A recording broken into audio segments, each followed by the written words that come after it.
오늘 본문 함께 보실까요? 신명기 18장 10절, 11절, 12절 오늘 본문이 되겠습니다. 구약 성경 289페이지쯤 되겠네요. 신명기 18장 11절로 12절까지 한 목소리로 함께 읽겠습니다. 진언자나 신접자나 박수나 초혼자를 너희 가운데에 용납하지 말라. 이런 일을 행하는 모든 자를 여호와께서 가증히 여기시나니 이런 가증한 일로 말미암아 내 하나님 여호와께서 너희를 내 앞에서 쫓아내시느니라. 아멘. 여러분들, 오늘 설교 제목이 조상 섬김과 우상 숭배, 이게 이제 설교 제목이 되겠습니다. 오늘 저녁부터 실질적으로 연휴가 시작됐잖아요. 그리고 내일 토요일, 주일, 월요일, 화요일, 수요일까지 장장 5일 동안 명절 연휴가 됩니다. 그와 관련해서 말씀을 준비해 봤는데요. 크게 소주제가 세 가지입니다. 하나는 유교 제사와 기독교 예배와의 비교, 이걸 이제 말씀드리려고 하고, 또 두 번째는 차례라는 것과 제사가 있는데 이 공통점이 무엇이고 또 차이점이 무엇인가, 이걸 말씀드리려고 하고, 또 마지막은 오늘 본문을 통해 가지고 사술행위, 그러니까 사단이 계략을 해가지고 요술, 또 마술, 강신술, 이게 이제 사술이라 그러는데, 이런 행위, 그리고 이거는 행위자, 그 의미가 무엇인지, 그리고 그에 대한 우리가 나아갈 길이 어딘지, 그거에 대해서 이제 말씀을 드리려고 합니다. 여러분, 조상 섬김, 이렇게 말을 하면 우리나라에서는, 한국 사회에서는 이게 대단히 중요하고 또 문화적으로 전통적으로 우리 삶 속에 많이 가까이 와 있습니다. 그리고 우상 숭배는 우리 기독교 입장에서 보면은 신앙에서 중요한 주제가 되는 거잖아요. 이 두 가지 개념은 종종 이제 혼돈되기도 하지만 그 본질과 의미는 완전히 다릅니다. 그래서 오늘 이 밤에 조상 섬김 그리고 우상 숭배에 대한 말씀을 좀 잘 들어주시고, 이번 명절에 선한 영향력을 미치시는 우리 성도님들 되시기를 바랍니다. 먼저 우리나라의 제사 문화에 대해서 한번 알아볼까요? 우리나라의 제사 문화가 언제 어떻게 뿌리를 내리게 되었을까? 그것을 알기 위해서는 고려 시대로 쭉 올라가야 됩니다. 고려 말 공민왕 때 정몽주 선생이 제사 규범을 최초로 제도화를 했다 그래요. 그러다가 고려 시대에 불교의 엄청난 타락으로 인해서 사회적 혼란이 엄청 가중이 되었습니다. 그때 새로운 정치 이념이 일어나기를 바라고 있었는데, 그때 등장한 것이 바로 효를 근본 이념으로 삼았던 유교적 윤리, 다른 말로 하면 유학이 모든 분야의 중심을 이루게 된 거죠. 유교의 근본 정신은 효에서 출발하는데, 이 효를 공자는 불교의 부모 공경을 하늘 공경과 동등시하면서 이런 말이 나오게 된 거죠. 이런 말이 뭐냐니까, 부모 섬기기를 뭐 섬기듯 하라고요? 하늘 섬기기듯 하라. 그리고 또 이런 말도 있습니다. 사람과 사람의 관계는 일륜이지만은 부모와 자식의 관계는 뭐라고요? 천륜이다. 이렇게 말씀을 하신 거예요. 자, 여러분들, 여기 천륜이라는 이 말이 중요한데요. 그래서 이 효를 유교에서는 종교적 차원으로 이렇게 쭉 끌어올려 버린 겁니다. 천륜이기 때문에. 그래서 부모가 살아계실 때는 살아계실 때의 효로 끝나지 않는 거예요. 여러분, 제가 금방 뭘 했습니까? 부모가 살아계실 때의 효로 끝나지 않는단 말입니다. 그럼 무슨 말입니까? 죽음 이후에도 그 효를 어떻게 해야 된다고요? 효를 다 해야 되는데, 그 효를, 죽은 사람에 대한 효를, 부모에 대한 효를, 조상에 대한 효를 무엇으로 나타내냐 이거죠. 그게 바로 제사가 되는 거예요. 그래서 유교에서는 이렇게 가르치죠. 살아서는 예로서 부모를 섬기고 죽어서는 뭐라고요? 제사로 섬긴다, 이렇게 말을 하는 겁니다. 사랑하는 성도 여러분들, 여기에서 우리는 기독교의 예배 이것과 유교의 제사를 구별할 줄 알아야 되잖아요. 그래서 이 다른 사람들한테 기독교의 예배는 이것이고 유교의 제사는 이것이다, 이렇게 말을 해줬으면 좋겠어요. 유교의 제사는 죽은 조상이 숭배의 대상이 되는 것이 핵심입니다. 다시 말씀드립니다. 유교의 제사는 죽은 조상이 숭배의 대상이라는 것이 핵심이라는 거예요. 그 이유가 대단히 중요한데요. 그 이유는 죽은 조상이 제가 꼬맹일 때 TV를 틀면은 무슨 요리인지 모르겠는데 우리 사랑하는 옥순이하고 둘이서 이불을 뒤집어 쓰고, 전설의 고향입니다. 전설의 고향 보면서 무서워가지고, 왜? 내 나라 내 나라 막 이렇게 막 나오는 거 있었지 않습니까? 그때는 옥순이하고 제가 너무 꼬맹이니까 이불 뒤집어 쓰고 이렇게 막 본 적이 있었는데, 이게 무슨 말이냐니까 죽은 조상이 구천을 떠든다는 거죠. 구천을 떠들면서 그 후손의 길과 흉 그리고 화와 복을 누가 결정한단 말입니까? 구천을 떠들고 있는 누가요? 죽은 조상이 길과 흉과 화와 복을 결정하기 때문에 죽은 조상에게 뭐를 지내야 된단 말입니까? 그래서 제사를 지내야 된다는 거죠. 그러나 여러분들, 기독교는 죽은 조상을 섬기는 걸 뭐라고 말씀하냐니까 우상숭배라고 말씀하십니다. 여러분들, 우상숭배는 좀 각도를 달리하면요, 우상숭배는 하나님 이외에 내가 이거 없으면 안 된다라고 생각하는 그 모든 것들이 우상숭배가 되는 거죠. 하나님 이외에 내가 이거 없으면 절대 안 된다라고 생각하는 우리 마음속에 속 들어오는 거 있지 않습니까? 이게 전체가 우상이 된다는 거예요. 자녀도 그렇고요, 물질도 그렇고, 건강도 그렇고, 내 자존심도 그렇고, 이 모든 것들이 하나님보다 앞서 있으면 그게 다 우상이 된다는 거죠. 그래서 여러분, 조상을 섬기는 것을 우상숭배라고 기독교에서는 말을 하는데 그 이유가 뭐냐 이거죠. 몇 가지를 설명할 수 있는데요. 첫째는 우리 기독교에서는 사람이 죽으면 어떻게 됩니까? 딱 죽는 순간에 영혼과 육체가 분리가 되면서 육체는 땅에서 썩어져서 흙으로 돌아갈 것이고, 영은 어떻게 됩니까? 낙원이나 아니면 믿지 않았으면 음부로, 아니면 지옥이나 천국으로 결판이 나기 때문에 죽은 조상은 이미 섬김을 받을 수 있는 존재가 될 수 없다는 거죠. 이게 성경적인 표현이 아니겠어요?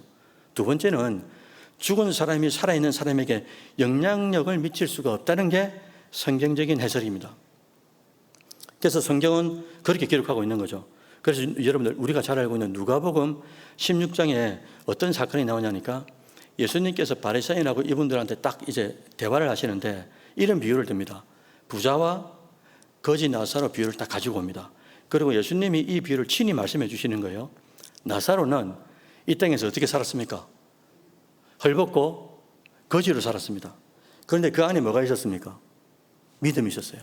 그래서 이 땅에 육체로 사는 동안에는 헐벗고 거지처럼 살았지만 이 안에 믿음으로 어디에 안기는 겁니까? 아브라함의 품에 안겨서 뭐라고 기록되니까 안식을 누렸다라고 기록되어 있습니다. 그런데 이 땅에서 흥청망청 화롭게 살았던 부자는 여러분 어떻게 됩니까? 죽어서 음부에 내려갔다고 되어 있습니다. 그런데 음부에 내려간 이 부자가 얼마나 그 고통이 극심했던지 뭐라고 표현하냐면요, 아브라함에게 이렇게 말합니다. 나사로를 우리 집에 우리 아버지한테 좀 보내가지고 어떻게 하려고요? 좀 이런 것이 있다 이거죠. 그래서 우리 집에 좀 나사로를 보내달라고, 이런 대목이 누가복음 16장에 다 기록되어 있습니다.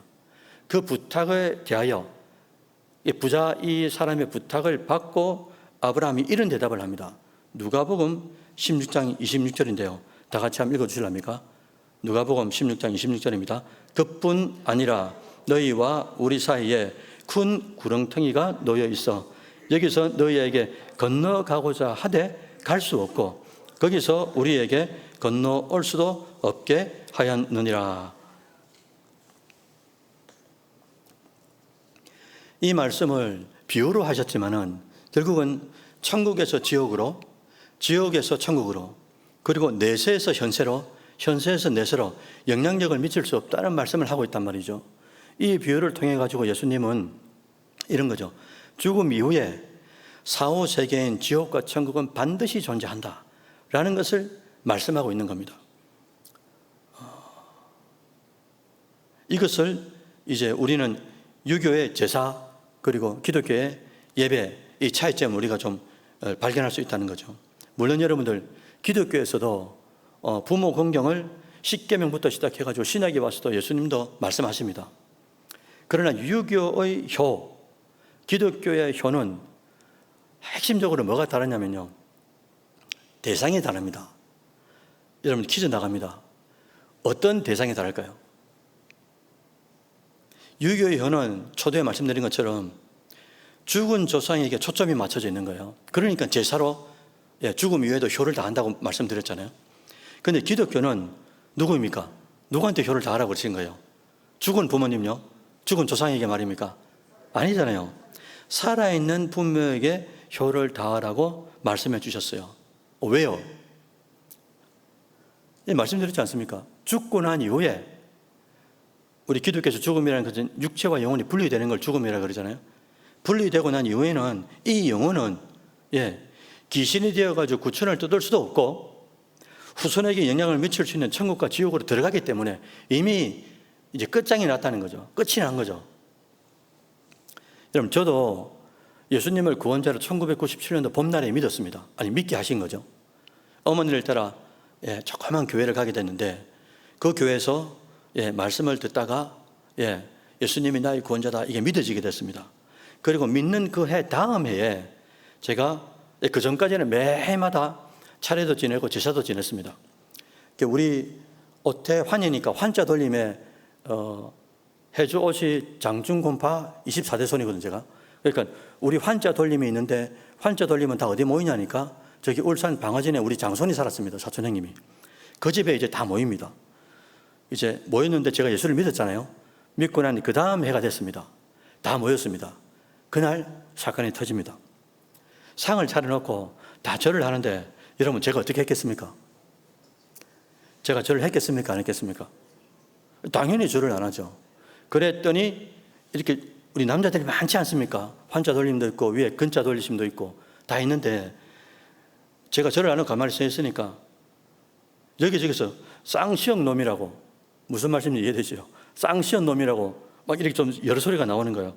그때 예수님을 믿지 않으셨던 우리 장할아버지가 계셨는데 하나님께서 그 순간에 장할아버지를 사용하시더라고요. 그때 장할아버지 말씀이 이렇게 말씀하셨어요. 냅둬라 이거죠. 사실 제사가 무슨 소용 있노, 이게. 죽은 조상이 우리에게 무슨 영향을 미친단 말이고, 그냥 가족끼리 이렇게 화목하게 모여가지고 인사하고 소식도 전하고 그렇게 하면 되는 거지. 태환이 뭐라 하지 마라. 그 다음에 이제 결정적으로 잘 기억나는 이제 말이 있었습니다. 지 종교대로 사는 거 아이가, 이렇게 말씀하신 거예요. 지 종교대로 사는 거 아니가. 제가 그 앞에는 되게 감동을 받았습니다. 근데 가만히 생각을 해보니까 지 종교대로 사는 거 아닌가? 이게 아니잖아요. 우리 종교대로 사는 게 아니고 예수님 때문에 사는 것 아닙니까? 구속의 은혜로 사는 거잖아요. 그래서 아쉬운 게 뭐였냐니까 그때 하나님의 삼촌을 통해 가지고 아니다, 태환이 뭐라 하지 마라. 예수 믿어야 사는 건데, 이렇게 말했으면 더 좋았을 것 같은데 어쨌든 하나님께서 그렇게 그런 환경 속에, 그런 상황 속에 분위기를 만드시고 믿지 않는 작은아버지신데도 그 작은아버지를 통해서 그렇게 이제 평정내도록 그렇게 만드시더라고요. 오늘 이 밤에 성도 여러분들, 조상에게 제사하는 것, 그리고 이방인에게 제사하는 것을 성경은 과연 뭐라고 정의하고 있을까? 이걸 한번 살펴보려고 합니다. 고린도전서 20장 10절입니다. 한번 보시겠습니까? 다 같이 한번 읽어보실까요? 무릇 이방인이 제사하는 것은 귀신에게 하는 것이요 하나님께 제사하는 것이 아니니 나는 너희가 귀신과 교제하는 자가 되기를 원하지 아니하노라. 너희가 주의 잔과 귀신의 잔을 겸하여 마시지 못하고 주의 식탁과 귀신의 식탁에 겸하여 참여하지 못하리라. 아멘. 어디라고 말씀드렸습니까? 고린도전서 20장 10절입니다. 정확하죠. 그래서 고린도전서 20장 10절에서 놀라운 비밀을 말씀하고 있는 거예요. 우리가 하나님이 아닌 다른 것에 대하여 제사를 드린다. 그 배후에는 영적인 존재가 있다는 것을 명백하게 밝히고 있습니다. 그런데 그 영적인 존재가 누구냐라는 거죠. 오늘 본문에 누구라고 했습니까? 귀신이라고 정확하게 말씀하고 있잖아요. 그리고 그 제사는 아무것도 아닌 게 아닌 거예요. 뭐라고 했습니까? 중간에 보니까 나는 너희가 귀신과, 그 다음 뭐라고 하셨어요? 예, 귀신과 교제하는 자가 되기를 원치 않는다 이거예요. 하나님 마음이 그렇다는 겁니다. 그럼 우리가 조상신에게 제사를 지내던 어떤 제사라도 그것은 누구한테 제사를 드리는 거라고요? 귀신에게 하는 것이고 귀신과 뭐 하는 것이란 말입니까? 영적으로 교제하는 영적인 행위다라는 것을 우리가 기억해야 된다는 거죠. 그래서 여러분 지금까지 유교의 제사 그리고 그 의미에 대해서 그 발언에 대해서 말씀해 드렸습니다. 이번은 두 번째 소주제인데요. 차례하고 제사, 예전에도 제가 한번 말씀드린 적이 있었던 것 같은데 먼저 차례와 제사에 대한 공통점을 이제 말씀드리려고 합니다. 한번 생각해 보십시오. 여러분 차례하고 제사하고 공통점이 뭘까요? 뭐냐면 말이죠. 죽은 조상을 대상으로 한다는 게 이게 이제 공동분모입니다. 그리고 두 번째는 이 차례도 그렇고 제사도 그렇고요. 예의를 갖춰서 정성껏 뭐를 준비한다고요? 이 음식을 준비하는 겁니다. 그게 섬김의 도가 되어야 된다는 거죠. 제사의 도가 되어야 된다는 겁니다. 첫째는 죽은 조상을 대상으로 한다는 것과 두 번째는 후손들이 예의를 갖춰서 정성껏 음식을 차려 섬겨야 된다라는 거예요. 이게 이제 공통점입니다. 그런데 차이점도 있습니다. 차례와 제사의 차이점이 뭐냐? 표 한번 보시겠습니까? 보시면 차례는 여러분 명절에 드리는 겁니다. 그래서 설날하고 언제입니까? 추석에 드리는 거죠. 그리고 드리는 시간이 언제냐니까 새벽이나 아침에. 그리고 장소는 어디입니까? 묘가 있는 곳이나 사당에 가는 거죠. 그리고 대상이 누구라고요? 모든 조상을 다 통틀어서 하는 거예요. 그런데 제사는 다릅니다. 제사는 언제 하는 겁니까? 돌아가신 날을 우리가 뭐라 그러죠? 길이라 그러잖아요. 길. 그죠? 그리고 제사는 언제 하는 겁니까? 깜깜은 보통 밤에 하는 거고 거기다가 제사는 언제 하는 거라고 누가 어느 집에서 하는 겁니까? 장손집에서 하죠. 그래서 저도 어디 간 겁니까? 우산 방아진에 이제 가서 제사를 드리는 거죠. 그리고 이 제사의 타겟은 누구라고요? 돌아가신 그분. 그게 뭐 아버지든 보통 우리나라는 3대, 4대까지 한다고 들었는데 그런 이제 돌아가신 그분의 기일에 제사를 드리게 된다는 거죠. 간혹 우리가 신앙생활을 하면서 우리가 이런 질문을 이제 받아본 적이 있으시잖아요. 아니, 저 기독교인들은, 교회 다니는 사람들은 제사를 안 지내나? 이런 질문을 합니다. 여러분, 이 질문을 우리가 받았어요. 그럼 여러분 뭐라고 대답하실랍니까? 우리는 제사는 아니지만 뭐가 있습니까? 기독교식으로 수도식이나 또 뭐가 있죠? 추도 예배가 있죠. 추도식의 의미는 뭡니까? 여러분, 돌아가신 그분을 우리가 우상화하는 겁니까? 절하는 겁니까? 아니잖아요. 가족들이 모여가지고 고인의 신앙을 돌아보고 또 그 신앙을 개성하고자 하는 의도가 크잖아요. 그래서 이런 거죠. 소천하신 할머니 진짜 그때 그렇게 어려운 시절에도 그렇게 그 어려울 때마다 더 기도의 손을 모아가지고 새벽을 깨우시고 성전에 나가서 기도하셨는데 우리도 지금 이렇게 어렵지만은 할머니의 신앙을 본받자라는 이런 의미가 많이 내포되어 있는 거잖아요. 추도식이라는 게. 왜? 그분의 신앙을 전수받고 기념하는 것. 그래서 여러분들 우리가 잘 알고 있는 믿음의 장 이렇게 말하면 어디에 몇 장입니까? 히브리서 11장이 되잖아요. 히브리서 11장에 보시면 믿음에 관해서 말씀하시는데 제일 먼저 믿음의 사람을 딱 정면에 대두시킨 사람이 누구냐니까 아벨이라는 인물입니다. 제일 처음에 나온 인물이 히브리서 11장 1절, 2절, 3절을 설명하고 4절에 딱 누가 나오냐니까 제일 먼저 인물이 아벨이라는 인물을 등장시키는데 그러면서 이 아벨에 대하여 뭐라고 설명하냐면요. 히브리서 11장 4절 함께 보실까요? 다 같이 읽어봅니다. 믿음으로 아벨은 가인보다 더 나은 제사를 하나님께 드림으로 의로운 자라 하시는 증거를 얻었으니 하나님이 그 예물에 대하여 증언하심이라. 그가 죽었으나 그 믿음으로써 지금도 말하느니라. 여러분, 제가 히브리서 11장 믿음장을 읽을 때마다 특히나 4절을 읽을 때마다 이 마지막 문장, 그가 죽었어요. 아벨은 이미 오래전에 죽었습니다. 그런데 그 다음 뭐라고 했습니까? 그 믿음으로서 언제 말하고 있다고요? 지금도 말하고 있다는 이 표현은 존재는 사라졌는데 그 사라진 존재가 가지고 있었던 그 믿음은 우리에게 어떻게 된단 말입니까? 신앙의 유산이 되어가지고 지금도 말하고 있는 중이다. ing라는 어법을 쓰고 있어요. 지금도 말하고 있다는 겁니다. 그 존재가 사라졌는데 결국 존재는 사라져도 아벨의 믿음의 선배는 사라져도 그 믿음의 영향력은 믿음의 유산, 신앙의 유산이 되어가지고 대대로 남으니까 우리가 이것을 뭐 하는 겁니까? 추도하는 거죠.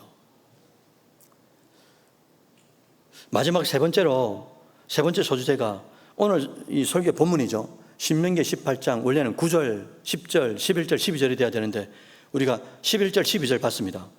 오늘 본문은 모세가 모압 평지에서 이스라엘 백성들에게 이제 가나안 땅을 딱 들어가기 직전이잖아요. 저 앞에 요단강을 건너서 저쪽 가나안 땅이 보이는 겁니다.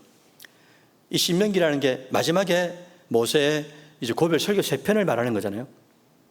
그래서 모세가 하나님의 말씀을 받들어서 이스라엘 백성들에게 우상 숭배에 대해서 특별히 가나안 족속들 사이에 가나안 땅에 들어가면은 이 족속들이 엄청난 점술 그리고 요술 또 강신술 이런 미신적이고 주술적인 행위에 대하여 모세가 하나님의 말씀을 받들어가지고 경고성의 말씀을 하고 있단 말입니다. 그렇게 경고한 이유는 뭘까? 첫째는 미신과 우상 숭배가 가나안 족속들에게 엄청나게 만연되어 있으니까 이스라엘 백성들 미리 알리기 위해서 들어가면 뭐가 있다고? 우리는 하나님 신만 믿지만 그들은 안 그렇다 이거죠.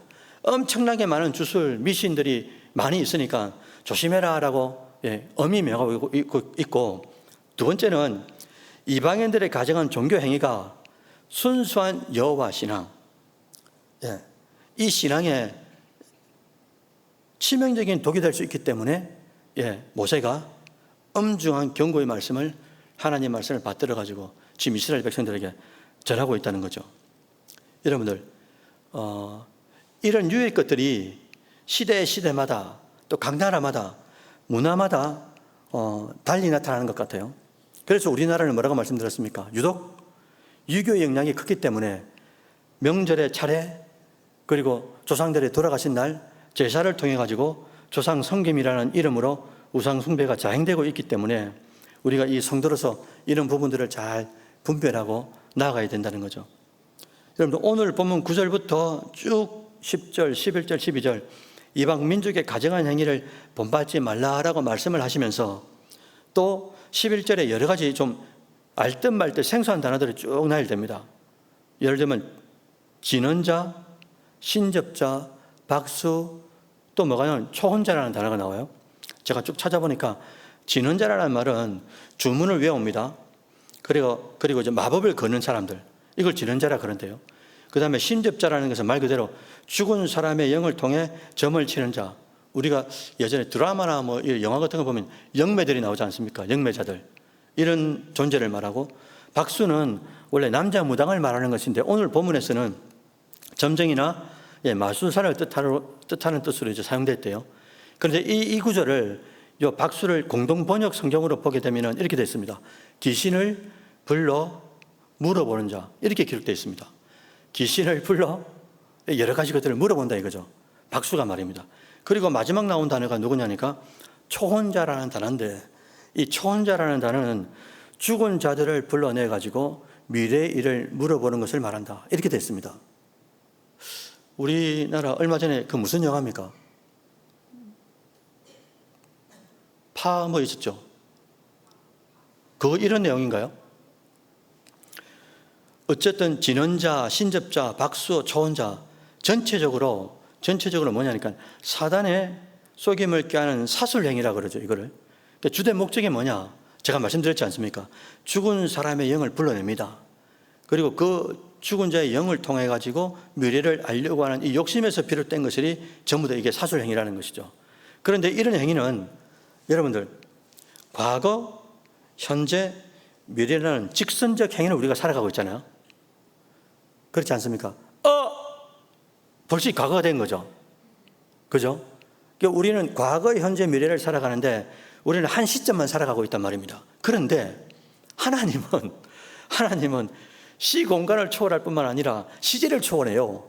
그러니까 과거, 현재, 미래 여러분들, 하나님이 미래에도 존재합니까?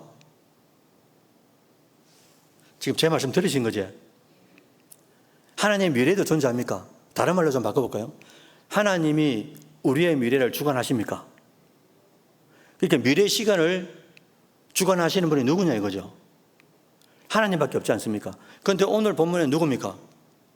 진언자, 신접자, 박수, 초혼자, 이들의 목적이 뭐라고요? 죽은 영혼을 불러내가지고 뭐 한단 말입니까? 궁금한 게 뭡니까? 우리가 점치는 게 뭐죠?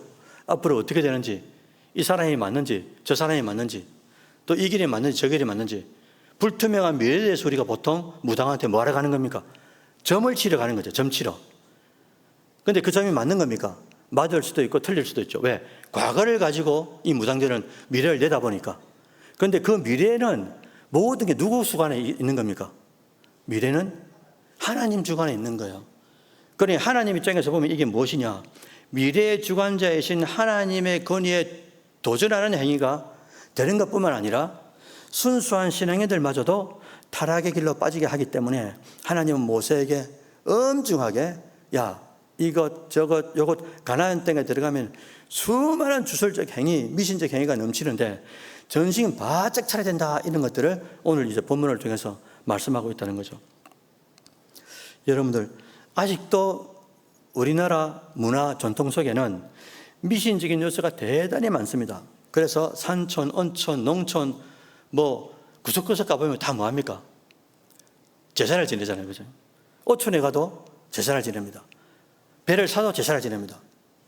저도 한 번은 사역을 하다가 사생에서 사역을 할 텐데 어느 술집을 하는 분이 그걸 뭐라 그러죠? 맥주집을 하는 분이 우리 교회로 오신 거예요. 아주머니셨는데 이분이 오셔가지고 뭘 샀냐니까 조그만 빨간 차를 하나 샀습니다. 차를 사가지고 오셔가지고 뭐라고 하시냐니까 차를 샀는데 기도를 좀 해달라는 거예요. 여러분 이해되시죠? 차를 샀는데 기도를 좀 해달라 하신 겁니다. 그래서 우리 정대영 목사님이 뭐라고 하셨냐니까 제가 그때 우리들이 이제 물어봤습니다. 부교육자들이. 목사님 어떻게 하실 겁니까? 이렇게 물었더니 어떻게 죽어가는 사람 소원도 들어주는데 우리가 그걸 못하겠나? 그래요. 교육자들이 전부 다 가가지고 술집 하는 맥주집 하는 그분의 차에다 같이 기도를 한 적이 있었습니다. 여러분 이게 주술 얘기가 아니고요. 그러니까 뭐 믿음을 실어가지고 목사님께서 그렇게 우리에게 이제 가르쳐 준 적이 있었습니다. 아무튼 우리나라 안에는 아직도 전통이라는 명분하에 문화라는 명분하에 미신적인 요소가 대단히 많잖아요. 특히 명절을 앞두고 우리가 지금을 살아갑니다. 이제 온 가족들이 믿는 가족이 아니면 또 차례를 지낼 거 아닙니까? 차례를 지내면서 조상 숭배의 사상은 하나님이 기뻐하지 않는 우상 숭배일 뿐만 아니라 또 귀신과 교제하는 더러운 것들, 그죠? 이 세상에서 인류에서 가장 더러운 게 귀신이 아닙니까? 그러니까 귀신과 교제하는 더러운 것임을 오늘 말씀을 통해서 우리에게 말씀해 주셨어요. 또한 여러분들 말씀드린 게 유교의 제사가 어떻게 발생이 되었고 어떤 영향을 미치는지, 그리고 또 차례와 제사의 공통점, 차이점을 말씀을 드렸습니다. 그리고 또 오늘 본문을 통해 가지고 가나안 땅에 들어가기 전에, 만나기 전에 우리가 어떤 믿음으로 대처를 해야 되는지, 주술과 미신과 진언자와 신접자와 박수와 초혼자들이 우리 인생 앞에 엄청나게 기다리고 있는 거구나. 그런 것들을 통하여 하나님이 양 우리에게 미래를 점치려고 할 때가 얼마나 많이 다가오는지 모른단 말이죠. 그렇기 때문에 이런 요소들을 우리가 잘 말씀을 통해서 분별하고, 분별될 말씀을 통해서 만나는 친척들이나 아직까지도 이걸 잘 모르는 지인들을 만날 때마다 우리나라의 이 유교의 제사는 이런 것이고 또 차례는 이런 것이고 또 이게 우리가 지금 믿고 있는 하나님과의 예배, 그리고 조상과의 이 제사가 어떤 면에서 다른 것인지를 쭉 이제 설명하면 얼마나 하나님께서 기뻐하실까, 그런 생각이 듭니다. 아무쪼록 여러분들, 우리의 미래는 하나님 손에 있습니다. 아무리 무당들이 점을 잘 친데도 그 점은 틀릴 수밖에 없습니다. 혹 맞을 수 있기 때문에 그것을 점친다라고 표현하는 거죠. 하나님은 틀릴 수도 없고 우리 미래를 우리보다 너무나 잘 아시고 우리 교회의 미래를 너무나 잘 아시니까 하나님의 모든 걸 주관합니다. 이왕 믿는데, 우리가 이왕 믿는데 참신을 믿게 됐습니다. 이게 얼마나 엄청난 갚을 수 없는 은혜입니까? 거기다가 믿는 우리의 신적 존재 삼위 하나님이 어떤 분이냐 했더니까 시공간을 초월하고 시제를 초월해서 미래의 주관자가 되시는 거예요. 미래의 모든 삼라만성을 주관하는 주관자가 되신다라는 겁니다. 근데 그분이 우리의 믿음의 대상이 되신다는 거예요. 얼마나 행복한 일입니까? 그러니까 우리 마음속에, 우리 현실 속에 좀 컬컬한 일이 있고 마음에 들지 않는 일이 있고 이런 일이 생겨도 뭐라고요? 아니. 하나님이 하신다. 하나님이 하신다. 다만 우리가 해야 될 것은 자꾸 우리 삶을 뒤돌아보는 거죠. 혹여라도 속아서, 혹여라도 연약해서 넘어지고 쓰러지고 세상의 것들이 덕지덕지 붙어 있는 것이 아닌가. 그래서 혹여라도 하나님 앞에 누가 되는 것이 아닌가. 혹여라도 믿지 않는 사람이나 믿다가 잠자고 있는 사람들이 믿는 우리를 보고 낙심하거나 낙담하는 것은 아닌가. 이런 것들을 좀 조심하면서 하나님 앞에 조금씩 더 다가간다면 하나님이 이번 명절에도, 이번 연휴에도 우리를 통해 가지고 불신자들에게, 또 친척들에게, 또 잠자고 있는 자들에게, 또 우리를 통한 일깨움이 있지 않을까, 그런 생각을 하게 됩니다. 아무쪼록 여러분들 명절 은혜롭게 잘 보내시고 건강한 모습으로 다시 만났으면 좋겠습니다.